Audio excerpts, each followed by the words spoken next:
Skolan håller på att gå under. Vinstjakten i svensk skola måste upphöra. De kan göra hur mycket pengar de vill i vinst. Just nu har vi en marknadsskola som ingen egentligen styr. Man så att säga styr mot vinst. Jag tycker man ska styra mot kunskap och bildning. Och samtidigt står skolan stark. Det här är ett styrkebesked. Svensk skola står stark. Hur kan samma skola beskrivas på så olika sätt av samma regering? Är vinstdrivande skolor verkligen det största hotet mot det svenska skolsystemet? Eller finns det politiska anledningar för att göra just friskolorna till syndabocken för att kanske dölja andra typer av problem? Dessa frågor tar jag upp i veckans video om tvångsskolan. Denna kanal är helt beroende av ert frivilliga stöd via betalningsalternativen här nedanför, så ett stort tack till alla er som hjälper mig att fortsätta göra dessa filmer. Jag släpper en ny video varenda lördagsmorgon klockan 08:00, så se till att prenumerera, bli notifierad och att skriva upp dig på mitt veckobrev. Idag talar jag om skolor, socialism och om social ingenjörskonst. Häng med!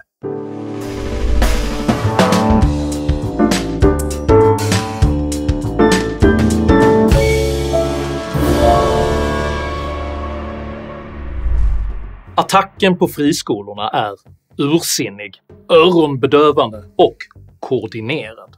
Det finns aktörer som använder pengar som vi betalat in i skatt, avsätta till lärare och suddgummin, till att istället finansiera lyxvillor på Floridas östkust eller besök på sexklubbar i Thailand. Statsministern ställer suddgummin mot sexklubbar i sin rasande attack på vinstdrivande skolor. Dagens Nyheters ideologiskt roderlösa ledarsida släpper outtömliga bombmattor av skolmarknadshat. Och Sveriges Television har ägnat hela våren åt att angripa det svenska friskolesystemet. Hälsoforskarnas siffror visar att Sveriges unga mår dåligt av de senaste 30 årens skolreformer. Påståendet om skolreformernas negativa hälsoeffekter kommer från Sveriges Televisions vetenskapsprogram Det svenska skolexperimentet och saknar vetenskaplig grund. Faktum är att den enda publicerade forskningen på detta område, Consequences of School Grading Systems on Adolescent Health, Evidence from a Swedish School Reform, tvärtom säger: sammantaget var resultaten svagare med psykosomatiska symptom som utfall. Konsekvenserna är inte starka nog för att direkt påverka somatiska eller psykologiska hälsosymptom. När Anna Skytt, som är chef för Sveriges Televisions vetenskapsredaktion, tillfrågades vilken forskning programmets påstående baserades på, svarade hon: “Det är en summering av vad forskaren Björn Högberg och Folkhälsomyndigheten berättat om utvecklingen av ohälsan i skolan tidigare i serien. Det är alltså inget nytt påstående utan hänvisar till vad som tidigare sagts.” Programserien fastslår vidare att det är det fria skolvalet som segregerar Sverige. Forskarnas siffror visar att Sveriges skolor har segregerats sedan det fria skolvalet infördes. Om man tittar på skolsegregationen och utvecklingen där så ser vi att det är boendesegregationen står idag för ungefär 2/3 av den här ökningen av skolsegregation, medan det fria skolvalet står för den resterande 1/3. Forskningen visar alltså att det fria skolvalet är en viktig orsak. Detta påstående hämtas ur rapporten “Jämlikhet i möjligheter och utfall i den svenska skolan” som Institutet för arbetsmarknads- och utbildningspolitisk utvärdering publicerade 2020. Denna rapport tar dock inte hänsyn till hur Sveriges segregationsutveckling hade sett ut utan ett fritt skolval. Det gör däremot SCB-undersökningen “Bostadsmarknaden – ett instrument för att välja grundskola” från 2019, vilken fastslår: en försiktig tolkning av resultaten är således att det finns en tendens till att familjer med finansiella möjligheter investerar i sina barns framtid genom att flytta till bättre områden innan barnen ska börja förskoleklass. På samma sätt fastslår avhandlingen “Parental Choice Neighborhood Segregation or Cream Skimming, an analysis of school segregation after a generalized choice reform från 2016. Vi jämför skolsegregationen i Sverige med andra västerländska länder och drar slutsatsen att förändringarna i skolsegregation som kan tillskrivas valfrihet är relativt små, åtminstone ur ett internationellt perspektiv.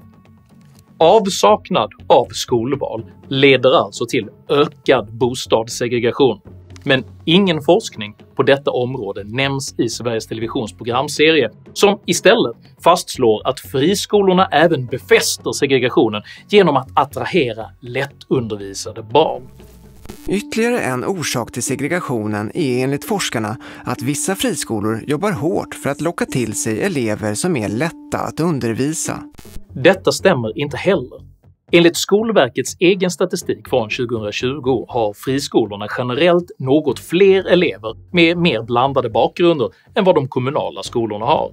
Under skolåret 2019-2020 hade 27% av grundskoleeleverna i friskolor utländsk bakgrund. För kommunala grundskolor var motsvarande siffra 26%. Enligt Sveriges Televisions vetenskapsredaktion delar även stora skolkoncerner som Internationella Engelska Skolan ut så kallade glädjebetyg. Forskare på Stockholms universitet har visat att just vinstdrivande skolor sätter högre betyg än vad som kan motiveras utifrån de nationella proven. Störst överbetyg sätter de stora koncernerna, Engelska skolan och Kunskapsskolan. Inte heller detta stämmer. Tvärtom visar Skolverkets egen statistik att just den internationella engelska skolan tenderar att ge lägre betyg relativt de nationella provresultaten än vad kommunala skolor gör. Programmet hävdar även att det inte går att kontrollera friskolornas kvalitet. Enligt forskaren Jonas Vlachos så är det ett grundläggande problem att det inte går att kontrollera de vinstdrivande friskolornas kvalitet. Detta är rent nonsens, eftersom det naturligtvis går alldeles utmärkt att mäta alla möjliga typer av verksamheter och nyckeltal. Att kontrollsystemen är för svagt utbyggda drabbar idag alla skolor, oavsett deras driftsform. Det finns inte heller något vetenskapligt stöd för att friskolorna skulle påverka det allmänna kunskapsläget negativt. Tvärtom fastslår forskningsrapporten Independent Schools and Long Run Educational Outcomes – Evidence from Swedens Large-Scale Voucher Reform. Vi ser att en ökning av andelen elever i fristående skolor förbättrar utbildningsprestationen både för grundskolan, gymnasiebetygen, universitetsstudier och antalet studieår. Vi visar även att dessa effekter är väldigt robusta.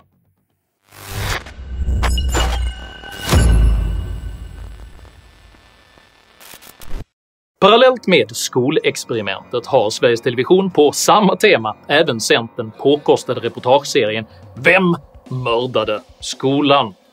Här tonsätter man grundaren av den internationella engelska skolan till löjlig musik och klipper sedan till en kritisk slutsats av den friskolenegativa journalisten Jenny Maria Nilsson. Fostran är ett mycket viktigt ord, för här lägger man grunden för det fortsatta yrkeslivet. Det är dessa regler vi har i vår skola och dessa regler som ska följas. Men om man tittar på Skolverkets data som till exempel är från elevenkäter, så har inte internationella engelska skolan mer lugn, trygghet eller studiero än någon kommunal skola. Åh nej! Men inte heller detta stämmer.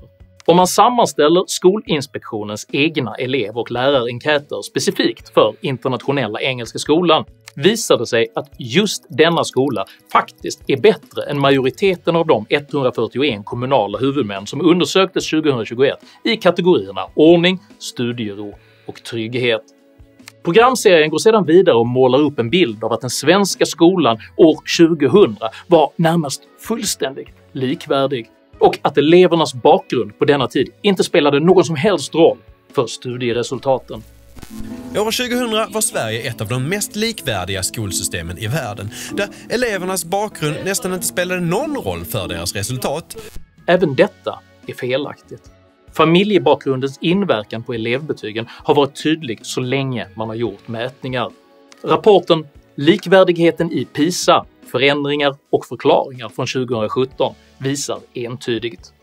Figur 41 visar att mellanskolvariationen i socioekonomisk bakgrund knappt har förändrats alls över tid. Inga förändringar jämfört med PISA 2000 är statistiskt säkerställda. Det är därför rimligt att skillnaderna mellan skolor i denna bemärkelse har stått relativt still mellan PISA 2000 och PISA 2015. Programmet fastslår vidare att ojämlikheten ökar i den svenska skolan, vilket antyds vara ett resultat av att det finns vinstdrivande skolor. Men ojämlikheten i svenska skolan ökar. Hela 38% av skillnaden beror på om eleverna är fattiga eller rika, har lågt eller högt utbildade föräldrar.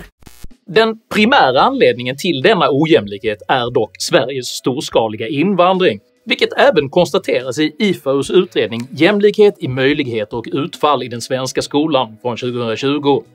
En särskilt viktig faktor är de senaste årens invandring som inneburit att skolan fått en större andel elever som har svårare att uppnå skolans mål. Skolan har därmed fått en svårare uppgift att försöka kompensera för denna elevgrupps särskilt svaga förutsättningar. Detta väldokumenterade orsakssamband berörs inte med ett enda ord i programserien “Vem mördade skolan?”. Och det är sannolikt här som skon klämmer. För om man rensar för invandringens effekter på det svenska skolsystemet framstår nämligen en helt annan bild.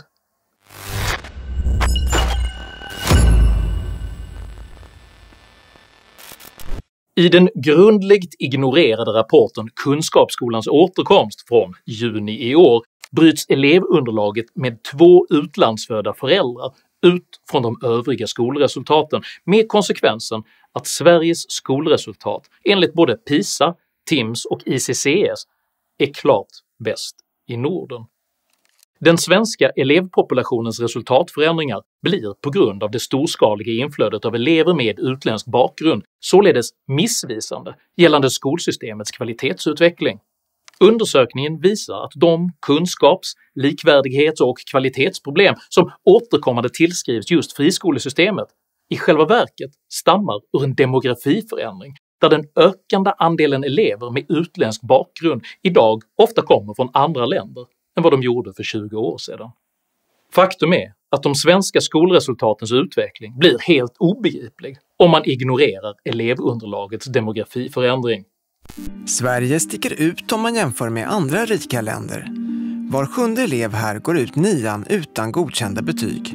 Det är anmärkningsvärt i ett land som Sverige som ju betraktar sig som en kunskapsnation och där vi har ett näringsliv som är mer kunskapsintensivt än i väldigt många andra länder. Men vi ser en väldigt radikal minskning i Sverige efter 2012, mellan 2012 och 2015. Som gör att Sverige i slutet av mätserien hamnar under genomsnittet för övriga länder fast vi är klart över i början. Alltså jag har ju svårt att få ihop det faktum att den svenska utvecklingen efter ungefär 2011-12 sticker ut så mycket i ett jämförande perspektiv. Detta innebär på inget sätt att den svenska skolmarknaden skulle vara perfekt. Tvärtom finns det mycket som både kan och bör förbättras. Men att ignorera demografiförändringen och istället angripa skolsystemet som helhet är som att skrota bilen för att en passagerare har råkat läsa kartan fel. De låga resultaten bland elever med utländsk bakgrund måste tas på mycket stort allvar, men kräver sannolikt specifikt riktade åtgärder mot dessa grupper i högre grad än en radikal reformering av ett utbildningssystem som i övrigt levererar mycket goda resultat.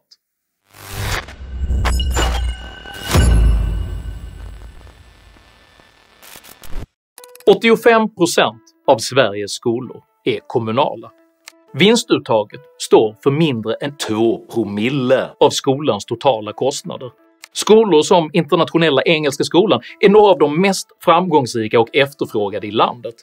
Ändå är det ständigt den fria driftsformen som angrips och skuldbeläggs. För Sveriges plötsliga segregation är inte den privata driftsformens fel, utan ett resultat av Sveriges unika migrationspolitik. vilken just nu förutsägbart resulterar i white flight. Men visst, om man har som politisk utgångspunkt att folket genom social ingenjörskonst bör tvingas samman i ett storskaligt demografiskt experiment, då är det rimligt att attackera valfriheten. Men det är fortfarande inte den fria driftsformens fel att Sverige har segregerats. För detta har Sveriges politiker klarat av att göra helt på egen hand. Oviljan att erkänna demografiförändringarnas inflytande på de svenska skolresultaten har nämligen aldrig handlat om hänsyn till de invandrade elevernas situation, utan om att använda den politiskt självförvållade segregation som just nu påverkar i stort sett alla politikområden som en hävstång för socialism. Sverige ska ta tillbaka den demokratiska kontrollen över skolan. Uttryck som att återta den demokratiska kontrollen över skolan är kodord för att överföra beslutsmakten från elevernas föräldrar till statsmakten. Krav på en allsidig social sammansättning i skolan betyder social ingenjörskonst, där skolklasser ska komponeras utifrån ett politiskt ideal. Och geografiskt baserat urval med skolskjutslösning är en omskrivning för att elever ska transporteras med buss för att denna sammansättning ska kunna uppnås. För det är faktiskt exakt så det står i lagrådsremissen Ett mer likvärdigt skolval från den 1 februari i år. Samtidigt hävdar utbildningsminister Anna Ekström och hennes centerpartistiska stödtrupper att det inte finns något förslag om bussning av elever från något parti. Och absolut, det finns inga som helst förslag om bussning för tvångsintegration, bara förslag för att återta kontrollen över skolornas sociala sammansättning genom geografiskt baserade skjutslösningar. Detta är inget mindre än ett nyspråksbaserat försök att ersätta friskolesystemet med ett tvångsskolesystem. För att kunna genomdriva denna storskaliga sociala ingenjörskonst måste det svenska folket förmås överlämna beslutsrätten över sina egna barn till statsmakten. Detta försöker man nu övertyga dem om att man ska göra genom att anklaga den privata driftsformen för migrationspolitikens alla sociala, ekonomiska och kulturella problem. Frågan som en ansvarig förälder nu bör ställa sig är det verkligen rimligt att tro att samma människor som har skapat denna situation också kan korrigera den, bara de får makten över dina barn? För det är vad som ytterst står på spel i skolfrågan. Makten över dina egna barn. Du eller staten? Valet är ditt. Om du uppskattade innehållet i denna video så hjälper det mig mycket om du delar den med dina vänner och kanske till och med stöttar mitt arbete via något av betalningssätten här nedanför. Dela gärna med dig av dina egna åsikter och erfarenheter i kommentarsfältet här nedanför, men jag ber dig att alltid vara artig. Jag accepterar inte aggression, personpåhopp eller rasism i mina idédrivna kommentarsfält. Tack för att du som kommenterar respekterar detta. Jag heter Henrik Jönsson och jag vill bestämma över mina egna barns framtid. Tack för mig och tack för att du har lyssnat.